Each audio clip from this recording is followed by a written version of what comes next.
Now, when it comes to, and I understand there's a robust, aggressive disagreement on this scholarship fund, and has been since it was debated a couple of years ago. When I first got here, it was being debated. Did not pass the second year that I was here, and then eventually got past this past session. Look, I look at things a little odd, okay? I'm a weirdo. I hope that you agree with me a majority of the time, but I hope you don't agree with me all of the time, because I got mental issues. So, I'm just saying. But when it comes to public education is by definition not going to be as good as education that involves parental choice. Anytime you force individuals into a given system, and the system knows that people are forced into that system, you're not going to get as good customer service as you normally would. Let me give you an example. If I told you that from now, we're talking about Kroger, right? And Ken Weaver's telling you that apparently there's some overcharging going on. If I told you that from now on, I'm going to send a letter to everyone listening to me, and in that letter is going to be the grocery store that you have to go to buy bread. You may not go to any other grocery store. You have to go to, and we're doing this to try to distribute the money to any given grocery store. And we want to make sure that every grocery store has an equitable amount of customers coming to it. And to best benefit you, we're going to select a grocery store near you. And that grocery store has to provide certain things. And they will do so. And you will give them money. And you have to shop there. Do you think the customer service at that grocery store is going to get better or worse? Now apply the same principles to public education. Infusing competition into that system is going to help that system. That is the ultimate goal. Not just to move money to private ed, not just to pay for private ed, but to better the system as it is available to the users. Now, that said, I look at this very differently, especially differently than people who currently have kids in the system, because I pay into a system that I don't see any direct benefit from. And I would suggest that maybe it's not the taxpayer's responsibility to pay for the education of your children. Maybe if you make a decision to have children, that is your responsibility to singularly pay for your children's education. Not my responsibility, not the taxpayers, not society's responsibility, your responsibility. I've always found it awkward and odd that we've determined that it is the taxpayer or society's responsibility to pay for K through 12, but once it comes to higher ed, that suddenly is the responsibility of the parent or the student. It's just weird to me. Like, why did we determine that that's where the line is? Why doesn't the line stop at 6th grade or at 8th grade? Why is it 12th grade? Just an interesting quirk in the system. But I think differently about these things.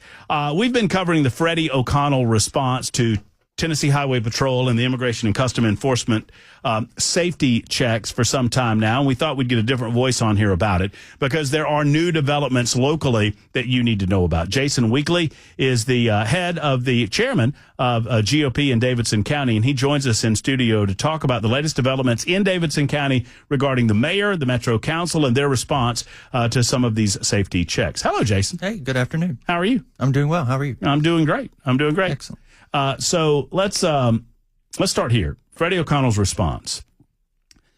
He said, and I have the clip. I could play it. I don't want to hear from him. You've heard it. Yeah. He said, this doesn't make our cities less safe or more. It makes us less safe. It's not our values. It's not. Yeah.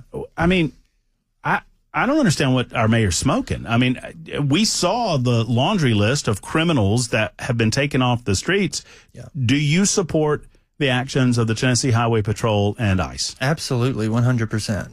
I mean, I don't understand how the chief executive of the city would violate his own oath of office. I mean, he's sworn to protect us. I mean, he's the chief executor of the law, so he has to. But I do not understand why he's doing it. It's not a issue of Nashville. Like, we're not San Francisco. So I don't know what he's aiming for and angling for, other than maybe donors. And maybe he's just trying to talk to his base. Yeah. And reassure his base that he's here for them. At the same time, I've not heard him respond to some of the individual accounts of the people that have been taken off the streets. I would love to hear a response, right? He says it doesn't make our community less safe, but I'm looking at child predators and other criminal individuals that have been taken off the streets as a result of these safety. I mean, I live in the Antioch area. These are people that live near me. And, they were around. I didn't actually see them, but I did hear of some of the neighborhoods near me in Antioch that had, THP and ICE present. These communities have people of the same nationality. Many times it's mixed, people who have come here illegally, people who here illegally. But I've always lived in a major city, and, there's kids on the street just trying to avoid gangs. Their parents are worried about them coming home at the end of the day. I would rather have the Trinidad Aragua guy picked up and never seen or heard from again. I mean, send him home. They're terrorizing the neighborhoods of families that are from Venezuela, from Colombia, from Peru.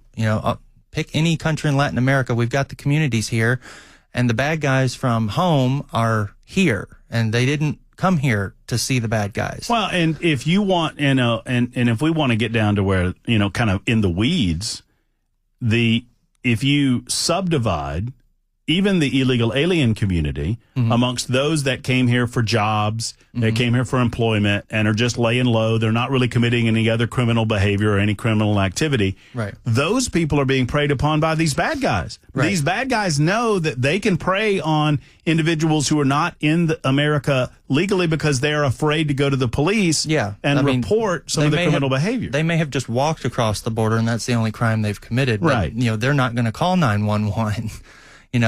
It's just awful situation for people that, they are human. We're all human beings at the end of the day. We want to be safe in our homes. Sure. But, the city is creating an environment for lawlessness, and I fully support THP and ICE coming in here and doing the job that the city just refuses to do. Do you believe, I saw this video that Chief John Drake put out. He had some sort of press conference. And I'm watching this video, and he says that your immigration status doesn't matter to the Metro Nashville Police Department. And my question was, why not? It looked, I've heard I've never met John Drake. I've heard good things about him. I've heard that he's a good man and he's trying his best, but it almost came off as a hostage video to me, like he was told to go out by the mayor or someone within the mayor's office and say these things. I'm wondering if Freddie O'Connell, John Drake, or anybody else, in your opinion, has crossed that line and gotten to the point where they are ignoring their responsibility to the community or actually aiding and abetting the lawbreakers. I thought it was really interesting that Freddie O'Connell came out a few days ago, I forget exactly when, but saying all, immigration, requests, ICE requests must flow up to the mayor's office. And he, quote unquote, streamlined that communications process so that all of those requests would have to be approved by him. So it feels like he's taking the steering wheel by both hands. And so he may very well have issued a directive to Chief Drake. He's appointed by the mayor, so he really does have to do whatever Freddie wants him to do. So the only independent police officer in this whole situation is the sheriff's office, but they just have detention authority. Responsibilities, right. They don't arrest people. So, and it's my understanding the sheriff's office is complying with ICE. I believe so, but like I said, they're just detention. So when ICE requested last weekend, they called MNPD to have extra patrols in the area, and that's really what triggered this whole thing, because people, the liberals in town, their hair caught fire because they saw MNPD next to THP. And this leads us to this latest development regarding the Nashville Community Review Board. Help me understand. What is the Nashville Community Review Board? Well, it's renamed and repackaged from the Community Oversight Board back when we were defunding the police and, hating cops. So that's their role. They're independent, but they're funded by your tax dollars. Your property taxes and sales taxes go to fund this organization. And yesterday, 24 hours ago, they posted on Twitter that, if you have seen, let me read it verbatim so I don't misquote. Your voice matters. If you believe you saw a police officer participating in an immigration operation, you can file a confidential complaint. We support language services, bad grammar, through our online portal. And then they provide a phone number. And all I saw this immediately when it went up. I just reshared it and told people to call the phone number and politely request and that they stop doing that because it's a violation. That's not good policing, and protest that you're using my tax dollars. So why would anyone file a complaint if they saw a police officer participating in an immigration operation? I don't know. I mean, the suggestion there is that is somehow in violation of their sworn oath to protect and to serve the community. I called last night and got voicemail, but I called back again today, and I spoke to a very nice professional operator. We had a good conversation. She said that the Community Oversight or Community Review Board is there to facilitate complaints against Metro Police. It's usually used for internal purposes. I kind of asked her, why did you put it on Twitter? Right. But she said that if any police officer is in violation of the policies and procedures of the department, then this is kind of like, the internal tip line. A lot of places where you work, they have the break room phone number, call this, waste, fraud, and abuse, or whatever.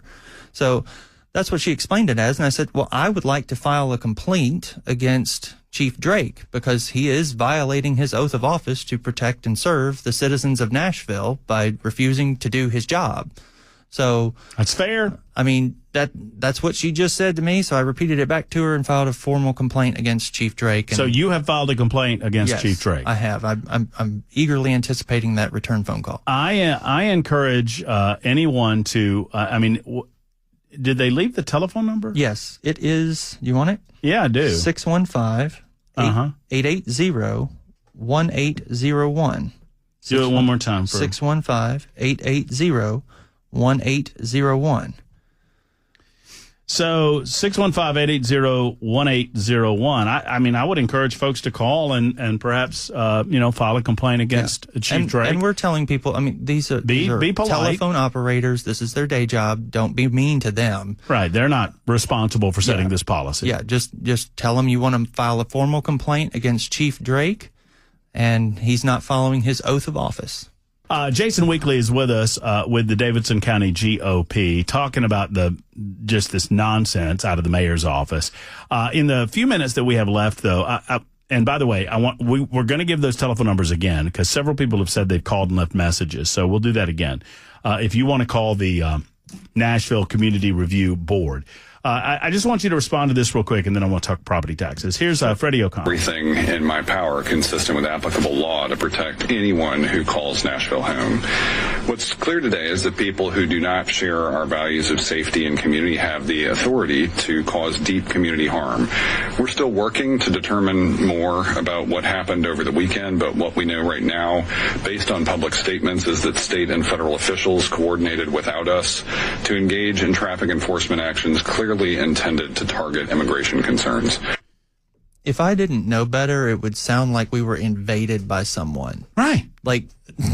They're essentially announcing that they consider Nashville, Freddie and the Metro Council considers Nashville to be a sanctuary city without declaring that we're a sanctuary city. He's mad because they didn't call and ask permission first. Well, and what would he have said if they had? He would. I think he would have outed them. Yeah. He had. Yeah. Oh, yeah. But he has zero authority to stop it. That's what the city council members are actively engaging in email and social media campaigns to tell people, alert the community. That's why the Community Review Board put their phone number out there. They want to tattletale, and they're trying to look for lookouts and, getaway cars. If you were robbing a bank and you were the lookout or the getaway car, you're going to jail for accomplice. Once again, this belonging fund, they're being really slippery with it because I don't think that's taxpayer money, but the Nashville Community Review Board is. Yes, but Turk also has received funds from Metro Council in the past. So if they hadn't received money from Metro Council, they wouldn't have been able to give $30,000 to seed the fund. Now, I'm not saying they received $30,000 last week, but they've been a regular receiver of funds. Well, and I know how that works too. You dump money in a big pool, and then you take it out on the other end, and you claim it's not the same money when we know very well sometimes it is. Yes. That's interesting. Give us the review board number again, because many people want this. It's 615-880-1801. So call that and just say you want to issue a complaint. The word is you want to issue a complaint to Chief John Drake for violating his oath of office. Right. I mean, he has a duty to protect and serve all of us. I mean, exactly what Freddie just said, except he flipped it and reversed it. Real quick on the property tax, only a minute or so left, but talk to me about this property tax. I mean, the effort is not dead, right? No, it's not. I mean, we have about 6 or 7 more weeks of this fight to go. If you go to our website, gopnashville.org, we have a big call to action at the top of the page. We have listed on that page all of the dates that City Council is meeting, the Budget Committee is meeting, actions that we're doing. We have a phone bank tomorrow in Antioch at Tailgate Pizza. If you like beer and pizza, come see us. Oh, yeah. We're going to do some phone banking. We'll get you trained real quick, and then you can do phone banking from home. So you can do it anytime you want. And then we're going to do door knocking on Saturday. So get on my website, gopnashville.org, and follow us there. Get in, there's a sign-up sheet for volunteers, but we've got the dates and times for you to get involved. You can sign up that way. You don't have to give me your email and phone number, but I sure would like it. Well, I mean, the fight is not dead on that front. I know that is an uphill battle, but it's an uphill battle that we need to engage in. And for stuff like this, exactly. I mean, your property taxes are being used to fund the Community Review Board and Freddie's, donations to nonprofit charities that fuel the Democratic machine. I mean, I'm mad about it. Everybody else should be. I mean, ultimately, your property tax dollars that they're going up on 27%, they're going to nonsense like this. Yes. And we need to put a stop to it. Yes. Jason, thank you for being in the fight. Thank you. GOPnashville.org. Yeah. I almost forgot it wrong. Nonprofit. GOPnashville.org.